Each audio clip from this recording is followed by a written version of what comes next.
Já imaginou o preço de uma promessa que você jamais poderia cumprir? Na Bíblia, existe um herói de guerra, um juiz levantado pelo próprio Espírito de Deus cuja vitória se tornou sua maior tragédia. Ele fez um voto impulsivo, uma barganha desesperada com o Eterno, e o que ele pagou em troca foi o mais alto de todos os preços: a vida de sua única e amada filha. Esta não é apenas uma história de sacrifício. É um alerta dramático sobre a linha tênue entre a fé genuína e a religiosidade perigosa. Existe um mistério que paira sobre a nossa fé. Por que Deus, o soberano, escolhe homens e mulheres imperfeitos, cheios de cicatrizes e de passados sombrios, para realizar seus maiores feitos? O livro de Juízes, que é um livro de altos e baixos espirituais para Israel, nos apresenta Iftá, ou Jefté, e o próprio nome hebraico, Iptag, Iftá, significa ele abrirá, ou que ele abra, um nome que sugeria um futuro de abertura e libertação, mas que escondia um início de vida marcado pela rejeição. Quem era Jefté? Ele era um gileadita, mas filho de uma prostituta, Juízes 11:1. Pense na carga social, no estigma. A lei da época já o marginalizava. Seus meio-irmãos, numa atitude covarde e mesquinha, o expulsaram de casa e o privaram da herança. O que faz um homem rejeitado? Ele procura a aceitação onde pode. Jefté fugiu para a terra de Tobi, e ali, diz a Escritura, juntaram-se a ele homens levianos. Juízes 11:3. Estes não eram santos, eram desocupados, talvez bandidos. Mas com eles, Jefté forjou uma nova identidade, a de um guerreiro temido e líder nato. O drama não é apenas pessoal, ele é nacional. Israel mais uma vez havia se desviado, adorando os deuses de Amon e de Sidom. E Deus permitiu que os amonitas os oprimissem por 18 longos anos. A situação em Gileade estava desesperadora. E aqui entra o dilema humano universal. O povo que o rejeitou agora na beira do abismo volta-se para ele. Os anciãos de Gileade imploram: vem e ser o nosso chefe para que pelejemos contra os filhos de Amon. Juízes 11:6.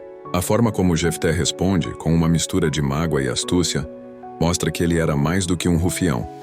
Era um homem ferido, mas que conhecia a lei e a história de seu povo. Ele não aceita de imediato, ele negocia. E é nesse momento, ao ser reintegrado como líder, que a palavra de Deus nos revela o primeiro vislumbre de sua aprovação. Então o Espírito do Senhor veio sobre Jefté. Juízes 11:29. Este é o pano de fundo de nossa tragédia. Um líder improvável, cheio do Espírito, prestes a cometer o erro de sua vida, não por falta de fé, mas por uma fé mal informada e contaminada. A vitória contra Amon era certa. O Espírito do Senhor estava sobre Jefté, mas a nossa natureza humana, mesmo quando cheia do poder divino, tem a tendência terrível de tentar complementar a graça de Deus com as nossas próprias obras. É exatamente neste ponto que Jefté tropeça. Ele estava prestes a entrar na batalha, mas em vez de simplesmente confiar no poder que já estava sobre ele, ele sentiu a necessidade de fazer uma barganha. E essa barganha foi o infame voto. Ele declarou: se com efeito entregares os filhos de Amon nas minhas mãos, quem primeiro me sair à porta da minha casa, quando eu voltar vitorioso de Amon, esse será do Senhor, e eu o oferecerei em holocausto. Juízes 11:30-31. Observe a palavra holocausto.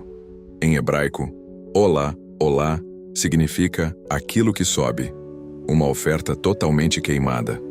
O problema teológico aqui é gigantesco. Deus abomina o sacrifício humano. Em Deuteronômio 12:31 ele declara: não farás assim para com o Senhor teu Deus, porque tudo o que é abominável ao Senhor, que ele odeia, fizeram elas a seus deuses, pois até seus filhos e suas filhas queimaram no fogo aos seus deuses. O sacrifício de crianças era uma prática horrível dos povos cananeus e amonitas, como o culto ao deus Moloque. Então por que um homem cheio do Espírito faria tal voto? A resposta reside nas influências culturais e no conhecimento incompleto. Jefté, o proscrito, viveu na fronteira, cercado por práticas pagãs. É provável que, em sua ânsia de garantir a vitória, ele tenha misturado a fé no Deus de Israel com os costumes supersticiosos e bárbaros dos povos vizinhos. Ele pensou que precisava comprar o favor de Deus com um preço extraordinário, não compreendendo que o favor e a presença de Deus já eram um presente. Sua carta de negociação anterior com o rei Amonita, Juízes 11, 12 e 28, mostrava um profundo conhecimento da história de Israel.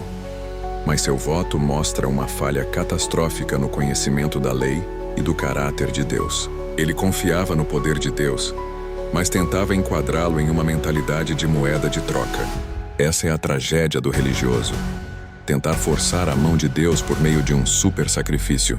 A história de Jefté não mancha o caráter de Deus. Ela expõe o perigo de promessas feitas na carne, mesmo sob a unção do Espírito. A batalha se inicia, e o Espírito de Deus, que não está vinculado ao voto precipitado de Jefté, cumpre sua promessa. O Senhor os entregou nas suas mãos, Juízes 11, 32. Jefté obtém uma vitória esmagadora subjugando os amonitas. É o ápice de sua carreira, o momento de glória que redime o seu passado. Ele volta para sua casa em Mispa, aclamado como o grande libertador. O coração de Jefté, sem dúvida, estava cheio de alegria e alívio. Mas é aqui, no limiar de sua casa, que a narrativa bíblica nos atinge com uma força devastadora, misturando o triunfo com a dor mais profunda. O texto diz: Vindo, pois, Jefté a Mispa, a sua casa, eis que a sua filha lhe saiu ao encontro com adufes e com danças. Juízes 11, 34. A cena é de pura celebração e honra. Os adufes eram tamborins, e a dança era a forma tradicional das mulheres de Israel celebrarem a vitória dos guerreiros. Pense em Miriam após a travessia do Mar Vermelho. Mas o horror toma conta. A filha de Jefté era sua filha única. O texto enfatiza isso com uma clareza dolorosa. E era ela a única. Não tinha ele outro filho nem filha. Juízes 11, 34. O alívio da vitória evapora-se em fumaça. Ao vê-la, Jefté tem uma reação de desespero genuíno. Rasgou as suas vestes e disse: Ah, filha minha, tu me prostras por completo. Tu passaste a ser a causa da minha calamidade, porquanto fiz voto ao Senhor e não tornarei atrás. Juízes 11, 35. O rasgar das vestes era o sinal máximo de luto e angústia. Naquele instante, Jefté percebe a consequência terrível da sua religiosidade ignorante. Ele não pode voltar atrás, não porque a lei o obrigava a cumprir um voto pecaminoso, que poderia ser resgatado com uma oferta, se fosse um voto permitido. Levítico 27. Mas porque a honra social e seu próprio orgulho como juiz o impediam. A mentalidade tribal da época via o não cumprimento de um voto solene, mesmo insensato, como uma quebra de caráter irreparável perante a comunidade. E pior, perante a divindade. Este é o momento de maior empatia pelo juiz e de profunda dor pela jovem. A glória de Jefté se transformou na sua maldição. A beleza desta tragédia, contudo, brilha no caráter da filha. Ela não reage com histeria ou revolta contra o Deus de Israel ou contra o pai. Sua resposta é um dos exemplos mais comoventes de submissão e honra nas Escrituras. Ela diz: Pai meu, fizeste voto ao Senhor. Faze, pois, de mim segundo o teu voto, pois o Senhor te vingou dos teus inimigos, os filhos de Amon. Juízes 11, 36. Ela demonstra uma fé mais pura e um entendimento mais claro do que o pai. A vitória veio de Deus. Se a sua vida é o preço, que seja. Contudo, ela faz um pedido surpreendente, que é o centro de uma grande discussão teológica. Permite-me que, por 2 meses, eu vá vaguear pelos montes, a chorar a minha virgindade, eu e as minhas companheiras. Juízes 11, 37. Por que chorar a virgindade? Aqui, os estudiosos bíblicos se dividem em 2 interpretações principais: o sacrifício literal. A visão mais antiga e chocante é que Jefté de fato a sacrificou em holocausto como um sacrifício de sangue, e o lamento era porque, ao morrer virgem, ela não deixaria descendência. Na cultura israelita, ser estéril ou não ter filhos era uma desgraça, um fim de linhagem, a dedicação perpétua, sacrifício da vida conjugal. Uma interpretação que ganha força no contexto de Juízes, onde o sacrifício humano era proibido, sugere que o voto de Jefté foi uma dedicação permanente ao serviço do Senhor, tornando-a uma virgem consagrada. O holocausto, neste caso, seria a queima da vida conjugal e da maternidade. A frase chorar a sua virgindade faria sentido, pois o maior sacrifício para uma mulher da época era a impossibilidade de ser mãe, de perpetuar o nome da família e de cumprir o mandato de Gênesis. O versículo 39, ao concluir a história, diz que Jefté lhe fez segundo o voto por ele proferido, e ela jamais foi possuída por varão. O foco, no jamais possuída por varão, como a conclusão do voto, e não em seu sepultamento, apoia a ideia de uma consagração à vida de virgindade perpétua, o que era um sacrifício existencial. De qualquer forma, o preço foi altíssimo. A jovem concordou com a destruição de seu futuro. E o texto continua. Daí veio o costume em Israel de as filhas de Israel irem de ano em ano lamentar a filha de Jefté, o gileadita, por 4 dias. Juízes 11:40. Esse costume que perdurou em Israel não celebra a crueldade, mas lamenta a consequência irreversível de um voto irrefletido. A filha de Jefté se tornou um símbolo de uma vida desperdiçada em virtude da falta de sabedoria e conhecimento do pai. O restante da história de Jefté não é muito mais glorioso. Ele teve que lidar com o orgulho da tribo de Efraim em um conflito sangrento, mostrando que a falta de sabedoria no voto se estendeu à sua liderança. Jefté, o grande libertador, acabou julgando Israel por apenas 6 anos, mas a aplicação espiritual para nós, cristãos de hoje, é o verdadeiro tesouro desta história sombria. O que aprendemos com o voto fatal de Jefté? A doutrina dos votos. Aplicação prática. Jesus Cristo, no Novo Testamento, desmantela a necessidade de votos solenes. Em Mateus 5:34-37, ele nos ensina: de modo algum jureis, seja porém o vosso falar sim, sim, não, não. Não precisamos de juramentos para comprar o favor de Deus ou garantir a nossa honestidade.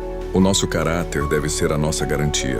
Viver na graça significa que o favor de Deus já está garantido pelo sacrifício de Cristo. Não barganhamos com Deus. O conhecimento de Deus, nuance teológica. O erro de Jefté foi projetar em Deus os valores dos deuses pagãos, a necessidade de um sacrifício supremo. Ele se concentrou no que ele deveria fazer, em vez de se concentrar no que Deus havia feito. A Bíblia sempre nos ensina que a obediência é melhor do que o sacrifício. 1 Samuel 15:22. A conexão profunda, cristocêntrica. A história da filha de Jefté, que se submete à vontade do pai para cumprir um voto que resultou na redenção, vitória, do seu povo, de forma trágica, aponta para o sacrifício perfeito de Jesus. A filha de Jefté foi um sacrifício imposto por um homem imperfeito e um voto falível. Jesus Cristo foi o sacrifício voluntário do Filho de Deus, imposto pelo amor de um Pai perfeito. João 3,16, para cumprir o voto eterno de salvação, resultando na redenção eterna da humanidade. O sacrifício de Jefté foi de dor e perda. O de Cristo é de graça e vida abundante. A história de Jefté nos força a examinar nosso próprio coração. Quantas vezes, por medo ou ignorância, tentamos barganhar com Deus, prometendo o que não podemos cumprir ou oferecendo sacrifícios que Ele jamais pediu? Que a lição de Juízes 11 nos lembre. A vitória não está na força do nosso voto, mas na fidelidade inabalável do caráter de Deus. A história de Jefté, o herói rejeitado que se tornou juiz e fez um voto fatal, não é um conto de horror, mas um espelho para a alma humana. Ela nos confronta com a verdade de que a fé sem conhecimento pode se tornar a mais perigosa das forças. Jefté foi um homem de fé, listado na galeria dos heróis em Hebreus 11. Mas o que ele fez nos serve de alerta perpétuo. A unção de Deus não anula a nossa responsabilidade de conhecer sua palavra e seu caráter. Se há uma aplicação para o seu crescimento pessoal hoje, é esta: pare de tentar comprar o favor de Deus. O seu maior sacrifício já foi entregue por você no Calvário. O Pai Celestial não está esperando que você prometa a sua olá, o holocausto, a sua vida conjugal, o seu dinheiro ou a sua paz.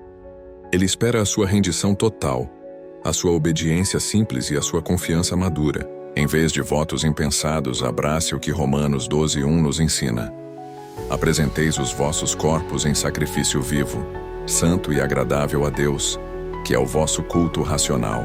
O sacrifício que Deus quer de você hoje não é a sua tragédia, mas a sua vida, momento a momento, vivida em santidade e obediência. Deixe o peso dos seus votos para trás.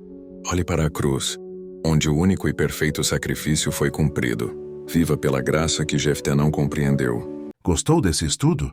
Então não sai sem se inscrever. Ativa o sininho, deixa o like e comenta qual parte mais mexeu com você. Isso ajuda o canal a crescer e espalhar a mensagem para mais pessoas.